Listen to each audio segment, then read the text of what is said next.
कमजोरी भएछ भने पनि मलाई माफ गरिदिनु मेरा प्यालेनहरु। तर मैले फ्युचरको लागि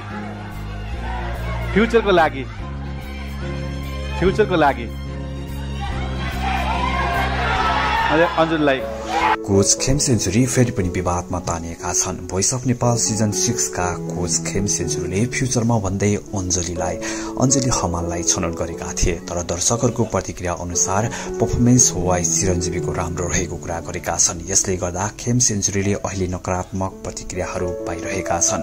योभन्दा पहिले पनि खेम सेन्चुरीले खुट्टाले बजार बजाएको भन्दै विवादमा आएका थिए। उक्त प्रसंगमा जातीय कुरालाई अगाडि ल्याएर गाली गरेको भन्दै उनले आफ्नो गुनासो पोखेका थिए। तर यस्तो विवादमा तानिएको कोच भने खेम सेन्चुरी मात्रै पक्कै होइनन्। केही पहिले कोच मिलिना राय पनि यो सिजनमा विवादमा आएकी थिइन्। भोइस अफ नेपालको इतिहासमा कोचहरूको निर्णयलाई लिएर धेरै पटक विवाद भएको छ। तर यो शोको एउटा हिस्सा नै हो। निर्णयहरू कहिले काहीँ विवादास्पद हुन्छन्, तर अन्ततः कोचहरूको आफ्नो टिमलाई सबैभन्दा राम्रो बनाउने प्रयास गर्छन्। तपाईको के विचार छ? के खेम सेन्चुरीले सही निर्णय गरे त वा चिरञ्जीवी नै छनौट हुनुपर्ने थियो? तल कमेन्टमा आफ्नो विचार राख्नुहोला।